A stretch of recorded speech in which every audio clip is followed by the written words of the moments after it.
I welcome you to my channel. Subscribe and listen to my new stories every day. Night after night, the soft clicking of the lock echoed down the dark hallway. My wife, Jenna, had taken to working late hours, locking herself away in her office as though guarding the very secrets of her soul. I would listen, puzzled and increasingly troubled, not by her dedication to work, but by the fortress-like separation it created between us. It was a chill, wind-whipped Thursday when curiosity overcame my better judgment. Jenna was at another of her endless business meetings, and the house lay quiet, shadows pooling in the corners like dark whispers.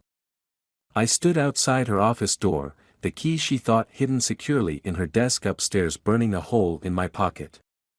My hand trembled as I unlocked the door. The soft snick of the mechanism seemed deafening in the silence. Inside, her office was meticulously organized, a stark contrast to the turmoil in my chest. I approached her desk, an expansive, polished affair that held her computer, stacks of files, and little personal paraphernalia. Underneath, in the bottom drawer, I found them, a collection of adult toys, glossy and unfamiliar in the beam of my flashlight. My heart raced, a cold sweat broke out across my brow as I sifted through the evidence of infidelity. Shock gave way to a searing, bitter anger. "Why, Jenna?" The question was a hoarse whisper to the empty room. The next evening, I confronted her. The air was electric with tension as we faced each other in the kitchen, the heart of our home now the stage for confrontation. "Jenna, what is this about?" I tossed a silicone object onto the table between us. It landed with a thud, its presence grotesque amidst our mundane kitchenware. She paled, her eyes darting to the toy then back to me. "Tom, she started, her voice a mix of desperation and fear. "Don't. Just don't," I snapped, cutting her off. "How long?" "It's not what you think," she pleaded, taking a step towards me. "It's not just physical." I recoiled as if struck. "That's supposed to make it better." My voice rose, a crescendo of betrayal and pain. "You brought him into our home, Jenna." "We never." I didn't let her finish. The story was there, written in her hesitation, her avoidance.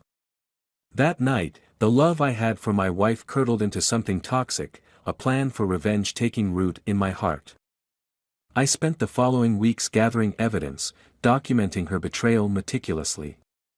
When I filed for divorce, it was swift, brutal. The settlement left her with nothing but the remnants of her shattered secrecy. Was it worth it? I asked her, the final time we spoke outside the courtroom. My voice was cold, stripped of the warmth she once loved. She looked at me, eyes brimming with unshed tears.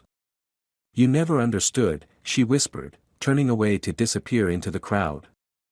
I watched her go, the taste of revenge bitter in my mouth. I had won, yet the victory was hollow, the cost immeasurable.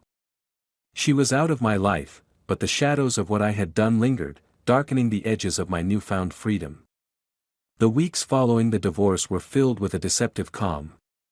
I moved through my days mechanically, my nights haunted by the echo of that final conversation with Jenna. The cold satisfaction of revenge had melted away, leaving behind a numbing emptiness. Yet, amidst the solitude of my new life, an unexpected call jolted me back to the reality of unresolved threads.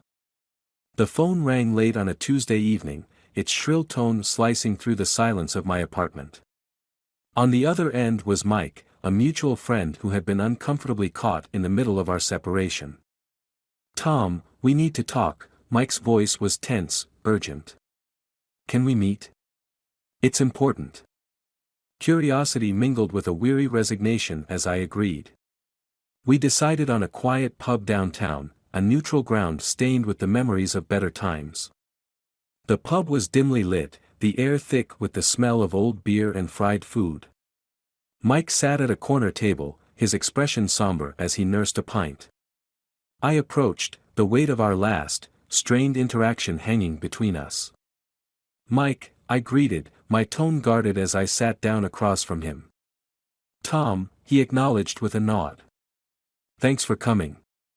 Look, I've been thinking a lot about how everything went down with Jenna, and I think there's something you should know. His hesitation was palpable, and I braced myself. What is it? It's about Jenna and the guy she was seeing, Mike began slowly, choosing his words with care. His name's Rick. After you two split, Rick approached me. He seemed off, desperate. Said things weren't what they appeared. I frowned, irritation flaring. And you believe him? It's not just that, Mike continued. He claims Jenna wasn't just cheating. He says they were onto something bigger, something dangerous. The revelation hung in the air, thickening the atmosphere with a renewed sense of betrayal. Dangerous? Mike, what are you talking about? He wouldn't give me all the details, Mike admitted. But he mentioned some sort of deal, something that got out of hand. He thinks they were played, both of them. Skepticism warred with a sinking feeling in my gut. Played? By who? That's just it, Mike leaned in, lowering his voice. He thinks there's more to the story, something about a setup. And he's scared, Tom. He thinks whoever is behind this might be after him now. The implications of Mike's words sent a chill down my spine. Was it possible that Jenna's infidelity was just the surface of something much deeper, much darker? Where's Jenna now? I asked, the urgency of the question sharp in my tone. I don't know, Mike replied. But Rick wants to meet. He wants to explain everything, to you. The possibility of facing Jenna's lover, of unraveling the twisted skein of lies and deception, was both repellent and compelling. Set it up, I decided, my voice firm. I want to hear what he has to say. As I left the pub that night, the shadows seemed to whisper of hidden dangers. The plot was thickening, the stakes rising, and somewhere in the darkness, the truth awaited, elusive and taunting. The rendezvous was set for a derelict warehouse on the outskirts of the city, an area forgotten by time and progress. Rain drummed a steady rhythm on the metal roof as I parked my car under the cover of darkness. The place reeked of abandonment, the perfect setting for clandestine meetings, or traps. A shiver ran through me, not entirely from the cold. I checked my watch, it was just past midnight. The agreed time. My hand rested on the door handle, hesitating. The shadows within the warehouse seemed to pulse with potential threat, but my need for answers overpowered the instinct to drive away. Stepping out into the rain, I approached the gaping maw of the warehouse entrance. The interior was cloaked in darkness, save for a single circle of light from an overhead lamp in the far corner. A figure stood there, back turned to me, seemingly absorbed in the contemplation of the empty space. Rick? My voice echoed in the vast emptiness, bouncing off unseen walls. The figure turned, stepping into the light. It was him, Rick, Jenna's supposed lover. His face was gaunt, eyes hollowed by fear or guilt, perhaps both. Tom, he acknowledged, his voice rough. Thanks for coming. I moved closer, my every sense alert. Start talking. Rick ran a hand through his hair, a nervous gesture. I know you have every reason to hate me, he began, his tone earnest. But I swear, Jenna and I were pulled into something we didn't fully understand. I scoffed, the sound sharp in the quiet. You expect me to believe that? It's the truth, Rick insisted. He reached into his coat, and I tensed, but he pulled out a sheaf of papers, offering them to me. Here, look at these. Cautiously, I took the documents. They were copies of emails and photographs, cryptic exchanges between Jenna and unknown contacts, discussing meetings, transactions, and something ominously referred to as the shipment. What is all this? I asked, my frown deepening as I flipped through the papers. We thought we were getting into a simple investment, Rick explained, watching me closely. It turned out to be something illegal. Jenna tried to back out when she realized, but they wouldn't let her. That's when things started to go wrong. And you? I questioned sharply. I was too deep by then, Rick admitted, his voice barely above a whisper. But I'm trying to fix this now. Silence stretched between us, filled only by the sound of rain pattering on the metal roof. I looked at the papers again, my mind racing. What do you want from me? Rick met my gaze, his eyes pleading. Help. I need to make this right. For Jenna, for all of us. The weight of his request hung in the air, heavy and daunting. Yet, the thought of Jenna, possibly in danger or worse, stirred a reluctant resolve within me. Okay, I said finally, the decision settling like lead in my stomach. What's the plan? Rick exhaled, relief visible in his posture. Meet me here tomorrow night. I'll bring someone who can help us take them down. We can end this, Tom. As I left the warehouse, the documents clutched tight in my hand, the game had changed. This was no longer just about betrayal or revenge. It was about diving into the depths of a dangerous truth, one that had ensnared Jenna and now threatened to drag us all down with it. The drive home was long and torturous, filled with more questions than answers, the road ahead uncertain and fraught with peril. The night air was thick with tension as I returned to the warehouse. Lightning forked across the sky, illuminating the derelict structure with ephemeral flashes. My heart pounded in my chest, a syncopated rhythm with the storm brewing overhead. I wasn't just walking into a potential trap, I was walking into the final act of a drama that had consumed my life. Rick was already there, pacing like a caged animal. Beside him stood a woman, her features shrouded in the shadows, exuding a quiet authority. This was the help he had promised, someone from the inside, he had said. You came, Rick noted, relief evident in his voice. I said I would, I replied, my voice steady despite the turmoil inside. This is Agent Morris, he introduced the woman. She nodded, her gaze sharp and assessing. We don't have much time, she said without preamble. We believe they know Jenna and Rick were trying to expose them. We need to act tonight. What's the plan? I asked, my hand instinctively going to the gun I had started carrying. We have their location, Morris explained. They're holed up in an office complex downtown. We raid them tonight, catch them off guard.